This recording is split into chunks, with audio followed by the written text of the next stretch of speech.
Hi there, this is Jeremy Stringer, and thank you so much for clicking on that link and landing here at my YouTube video. This is just going to be a short and sweet conversation tutorial about email communication here on our campuses, and I hope to make this the first of several technology tips and tutorials that I'll send out on all sorts of topics that I think might be applicable to you.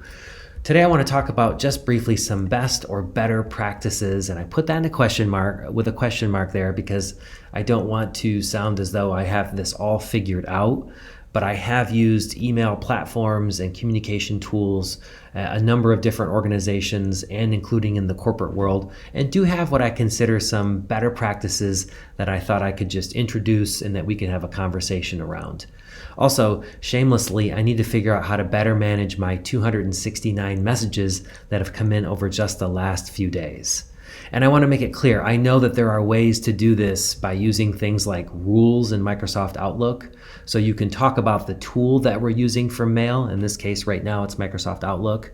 And you could manage your email messages by setting up some rules so that things that are perhaps bulk or just distribution groups don't have to land in your inbox, but could instead be filtered or using a rule be put into a folder. But I think what I'd rather talk about are communication best practices that aren't really about the tool as much as they are about just ways that we could potentially alter our practices to cut down on the number of email messages that get sent out. Again, this is just a conversation starter, things that I myself am trying to do that I thought would be helpful to share with you all. The next tutorial is going to be probably a little bit more techy, and we'll dive into actually setting up some of these rules and also to talk more about Google Drive, which is what I use to create this document. First of all, skip the email, visit in person. This is just one that I'm trying to be intentional about. Even though you are going to interrupt somebody in both cases, it seems like it is helpful to visit somebody in person sometimes to cut down on the number of email transmissions that can go back and forth. It's an efficiency question, I think, in certain cases. Avoid distribution groups when a call or a direct question might work better. So I know it's easy to send a message blast out to a distribution group, but in some cases you really are only trying to communicate with one or two people, and it's just easier to pick up the phone and call them or go and visit them in certain cases. The next two are probably my favorite tips to share, and we should walk through these perhaps in a subsequent tutorial. You create a document like the one I have here. You share it with an audience, and you ask others to input their ideas there instead of responding to your email. It's the reason why Google Docs works so well, because you keep a document static, but the content dynamic.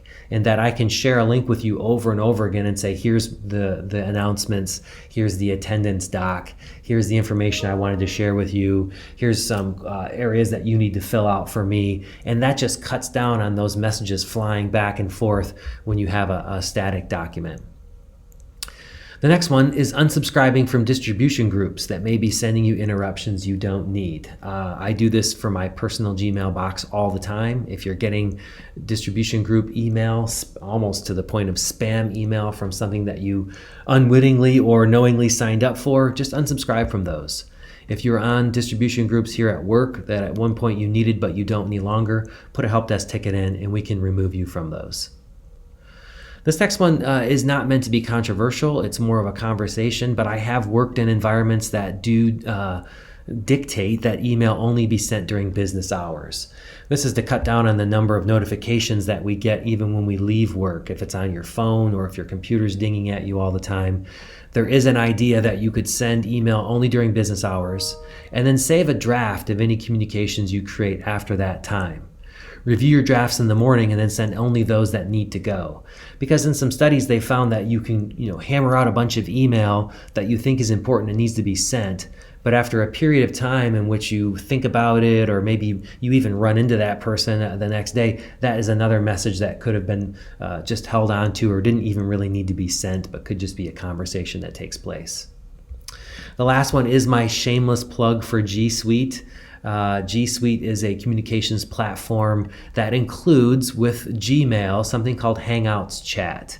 It's maybe one of the biggest things we could improve upon in terms of our messages is that we would send them as chat or instant messages as opposed to an actual email conversation that again goes to multiple people and you're waiting for replies.